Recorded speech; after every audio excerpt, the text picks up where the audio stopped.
नमस्कार। खबर राजस्थान में आपका स्वागत है। मैं हूं आपके साथ भावना त्रिपाठी। खबरों में आगे बढ़ेंगे, लेकिन उससे पहले एक नजर सुर्खियों की ओर। राजस्थान के सीएम भजनलाल शर्मा ने दिए बड़े संकेत। शिक्षकों के रिटायरमेंट की उम्र बढ़ाने की तैयारी। सीएम शर्मा ने गहलोत सरकार पर साधा निशाना। राजस्थान के सीएम भजनलाल शर्मा ने किया बड़ा ऐलान। कहा, प्रदेश में हर महीने सरकारी नौकरी देगी सरकार। सीएम भजनलाल ने कांग्रेस पर जमकर साधा निशाना। राजस्थान में प्रभारी मंत्रियों की पूरी लिस्ट जारी। सीएम भजनलाल शर्मा ने प्रभारी मंत्री किए नियुक्त। कहा, प्रभारी मंत्रियों की विकास कार्यों में भूमिका है। राजस्थान में पर्यटन को लेकर डिप्टी सीएम दिया कुमारी की बैठक। विभागीय अधिकारियों को दिए सख्त निर्देश। कहा, नाइट टूरिज्म और आधुनिक पर्यटन को दे बढ़ावा। राजस्थान में चिरंजीवी योजना पर खींची तलवारें। भजनलाल सरकार करेगी कई बदलाव। चिकित्सा मंत्री गजेंद्र सिंह खींवसर ने कांग्रेस पर साधा निशाना। राजस्थान के शिक्षकों के लिए एक बड़ी खुशखबरी है। प्रदेश की भजनलाल सरकार शिक्षकों के रिटायरमेंट की उम्र सीमा बढ़ाने की तैयारी में है। अभी प्रदेश में शिक्षकों की रिटायरमेंट की उम्र सीमा 60 वर्ष निर्धारित है। इसे बढ़ाकर 65 साल किया जा सकता है। मुख्यमंत्री स्तर पर इसको लेकर मंथन जारी है। जल्द ही इस पर कोई बड़ा फैसला हो सकता है। यदि ऐसा होता है तो प्रदेश के लाखों शिक्षकों की नौकरी 5 साल और बढ़ जाएगी। इससे प्रदेश की लाखों परिवारों की आय में बढ़ोतरी भी होगी। सीएम शर्मा ने शिक्षकों की रिटायरमेंट उम्र सीमा को बढ़ाने के प्रस्ताव पर चल रहे मंथन पर जानकारी दी। अब देश के भविष्य यानी कि विद्यार्थियों को तैयार करते हैं। शिक्षकों की भूमिका विद्यार्थियों को महज अक्षर ज्ञान देने तक सीमित नहीं, बल्कि वे देश के भविष्य को आने वाली चुनौतियों से निपटना भी सिखाते हैं। आप वही लोग हैं जो भावी पीढ़ी को दिशा देने का काम करते हैं, उनका चरित्र निर्माण का काम करते हैं, उन्हें राष्ट्र के लिए समर्पित और सक्षम और सफल नागरिक बनाने का काम करते हैं। भारतीय संस्कृति में गुरु शिष्य की महान परंपरा रही है। शिक्षक इस परंपरा की खूबियों को आत्मसात कर विद्यार्थियों में अच्छे गुण का विकास करते हैं। गुरु और शिष्य का रिश्ता इसलिए आत्मीय का है। इसलिए ये दुआ के माध्यम से मैं कहना चाहता हूं, गुरु कुमार शिष्य कुंभ है, गड़ गड़ काढ़े खोट, अंतर हाथ सहार दे, बाहर बाहे चोट। तो गुरु का जो उद्देश्य है, वो जिस तरह से एक कुंभकार अपने मटके को एक विशाल रूप देता है, एक आकार देता है, वो ऊपर से चोट मारता है लेकिन अंदर सहारा भी रखता है कि कहीं उसमें परेशानी नहीं हो जाए। तो इस तरह से हमारे सभी गुरुओं का काम है कि शिक्षा के क्षेत्र में अपना काम करना। गुरु की जीवन में बड़ी महिमा है। गुरु व्यक्ति के अंधेरे में जीवन में प्रकाश बढ़ता है। जीवन में गुरु का इतना बड़ा योगदान जिसे बयां करना संभव नहीं होता है। महासंघ शिक्षक हितों की रक्षा के साथ ही अपने राष्ट्रीय उद्योगों के पथ पर भी अग्रसर है। यह सामाजिक सरोकार और शिक्षा की गुणवत्ता में सुधार के कार्यक्रमों की क्रियान्वित कर रहा है। मुझे खुशी है कि वर्ष 1988 में स्थापित महासंघ आज देशव्यापी संगठन है। आज इसमें 24 राज्यों के 35 राज्य स्तरीय संगठन और 50 से अधिक विश्वविद्यालय स्तरीय संगठन का इनसे संबंध है। महासंघ के 3 सूत्र, राष्ट्र के हित में शिक्षा, शिक्षा के हित में शिक्षक और शिक्षक के हित में समाज, इसे देश भर में सम्मानित मानते हैं। मित्रों, मैं निवेदन करना चाहता हूं कि जिस तरह से हमारा शिक्षक राष्ट्र के प्रति समर्पित होता है, राष्ट्र के प्रति जो भाव उसका होता है, वो समाज के अंदर उसका प्रभाव करता है।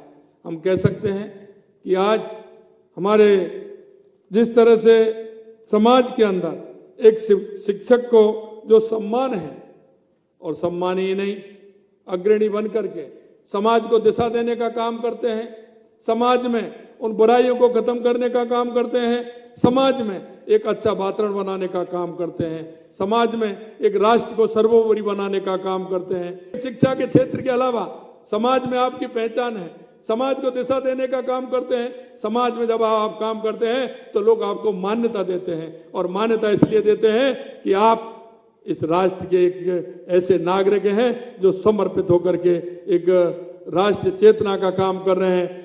एजुकेशन, शिक्षा तो आप दे ही रहे हैं, लेकिन एक राष्ट्र चेतना का भी काम कर रहे हैं। अंत में मैं आपसे इतना ही कहना चाहता हूं जिस तरह से हम देखते हैं, आज प्रधानमंत्री जी ने उच्च शिक्षा को देश के विकास का आधार माना है।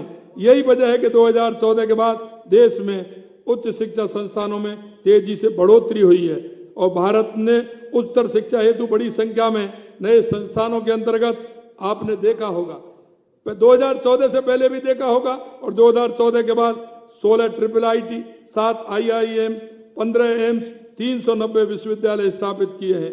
पिछले 10 वर्षों में 5000 नए ITI स्थापित हुए हैं, जिससे 4 लाख नई सीटें जुड़ी हैं।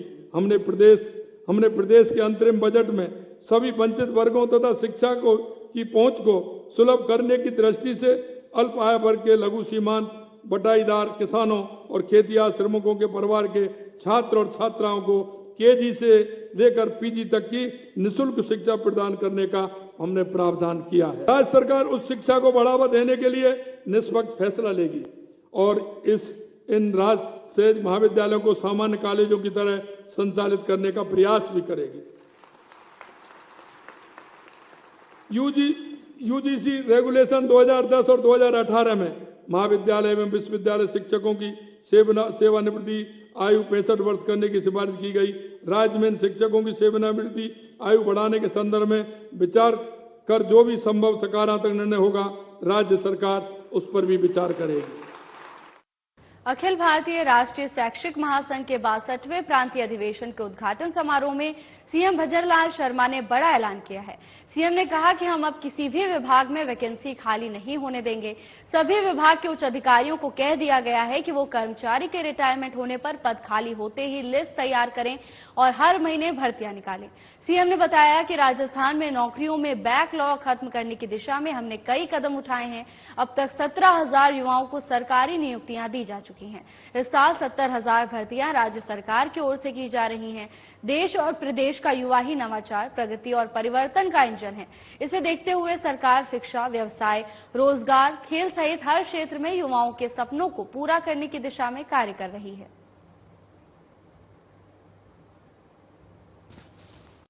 हम काम करते वक्त उसका ध्येय और उद्देश्य देखते हैं, उसमें कैसे होगा इसका पहले हम विचार करते हैं। अब यहां मैंने देखा जिस तरह से राजस्थान के अंदर काम हुआ है, आज लोग कहते हैं बिजली की समस्या है। मैं कहना चाहता हूं जिस तरह से पूर्व सरकार ने काम किया है, 90,000 करोड़ रुपए से ज्यादा हमें जिस तरह से घाटा दिया है, और यही नहीं आप देखेंगे तो विचार करेंगे तो आपके मन में वह बात आएगी। मैं ये सारी बातें आपसे इसलिए कहना चाहता हूं, ये महाविद्यालय क्षेत्र में ही नहीं हुआ, ये हर क्षेत्र में उन्होंने करने का काम किया है। जिस तरह से आपने देखा बिजली के क्षेत्र में भी किया, और यही नहीं बिजली के क्षेत्र में अगस्त सितंबर के महीने में जब 4 रुपए यूनिट बिजली थी तो हमने उधारी की बिजली ली और उनका समझौता किया, मई, जून और जुलाई के महीने में हम आपको बिजली वापस करेंगे।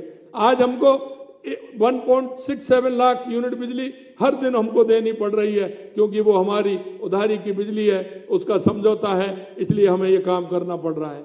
बिजली के क्षेत्र में एक भी उत्पादन इकाई उन्होंने 5 साल के अंदर नहीं लगाई। हमारी सरकार आते ही हमने 1,65,000 करोड़ रुपए का एक काम किया, 65,000 करोड़ रुपए का एक समझौता किया। आने वाले समय में निश्चित रूप से 1.5 साल और 2 साल के अंदर हम बिजली के क्षेत्र में हमारे राजस्थान को आत्मनिर्भर राजस्थान बनाने का काम करेंगे। यही नहीं मित्रों, मैं आपसे इसलिए कहना चाहता हूं कि आप महाविद्यालयों के बारे में ही चर्चा कर रहे हैं, क्योंकि यहाँ शिक्षक नहीं है, प्रोफेसर नहीं है, वहां विद्यालय खोल दिए। जैसा मेरे को बता रहे थे महामंत्री जी, 11 और 15 और 20 की संख्या है। क्या स्थिति होगी? हमारा शैक्षिक वातावरण कैसे बनेगा? हमारा राजस्थान का विकास कैसे होगा? आने वाली पीढ़ी हमारी किस तरह से मजबूत बनेगी? मैं कहना चाहता हूं इसी तरह से JJM में जिस तरह का काम हुआ है, आज आप देख रहे हैं कुछ गांवों से भी हमारे भाई आए हैं। मैं कहना चाहता हूं कि उन्होंने जो पानी का स्रोत होता है, सबसे पहले पानी की व्यवस्था गांव में करने के लिए, शहर में, कस्बे में करने के लिए पहले पानी का सोर्स देखा जाता है, और पानी के सोर्स के माध्यम से हम कहां पानी दे सकते हैं, उससे आगे योजना चलती है। कर्मचारियों का कल्याण हमारी प्राथमिकता है। सभी राज्य कर्मचारियों के हितों की रक्षा के लिए राज्य सरकार ने सभी विभागों को प्रतिवर्ष ACP CS का लाभ देने का निर्देश दिए हैं। कॉलेज शिक्षा विभाग विश्वविद्यालयों को इसके लिए शीघ्र निर्देश प्रदान किए जाएंगे कि ACP एवं CS के लाभ से वंचित जितने भी प्रकरण हैं लंबित हैं उन्हें तुरंत निस्तारित किया जाए। भविष्य में प्रतिवर्ष एसीपी और सीएस लाभ के लिए प्रक्रिया सुनिश्चित की जाए। राज्य सरकार बनने के साथ ही हमने सभी विभागों में रिक्त पदों पर भर्ती के लिए विभिन्न समीक्षा बैठकें आयोजित की हैं और राज्य सरकार महाविद्यालय और विश्वविद्यालय में शिक्षक एवं कर्मचारियों के रिक्त पदों को शीघ्र भरने की कार्रवाई भी करेगी। मैं युवाओं से भी कहना चाहता हूं, हमारे युवाओं को जिस आशा और उम्मीद है, जिस युवाओं ने हमारी सरकार को लाने में प्रयास किया है, पूरी तरह से मैं उन युवाओं से भी कहना चाहता हूं, आप किसी भी तरह की चिंता नहीं करें। हमारी सरकार में कोई भी वैकेंसी नहीं रहेगी, हर महीने हम वैकेंसी भी निकालेंगे और हमने कहा है कि हमारे जितने भी रिटायर होते हैं तुरंत उस महीने वैकेंसी निकले। और ये बैकलॉग की बात करते हैं, हम कहना चाहते हैं आपसे कि निश्चित रूप से आपका सहयोग, आपका जो प्रयास जिस तरह से हमको मिलेगा, आपका सहयोग और मेहनत जो हम कर रहे हैं उसके हिसाब से आपका भी प्रयास हमें मिले। हम राजस्थान के उन युवाओं को और हम सभी को कहना चाहते हैं, आने वाले समय में हर तरह की भर्ती भी निकलेगी, हम उसमें भी आगे काम करेंगे। कोई भी किसी तरह से कोई किसी परेशानी नहीं हो, इसमें भी काम करेंगे। महिला सुदृढ़ीकरण से लेके युवा, किसान, मजदूर सबके लिए हमारी सरकार प्रतिबद्ध है। आने वाला समय निश्चित रूप से राज्य को बनाने की जो माननीय देश के यशस्वी प्रधानमंत्री नरेंद्र मोदी जी की जो कल्पना है, निश्चित रूप से आपके सहयोग से हम उसको पूरा करने में पूरा प्रयास करेंगे। फिलहाल के लिए बस इतना ही। जल्द हाजिर होंगे नई अपडेट्स के साथ। नमस्कार।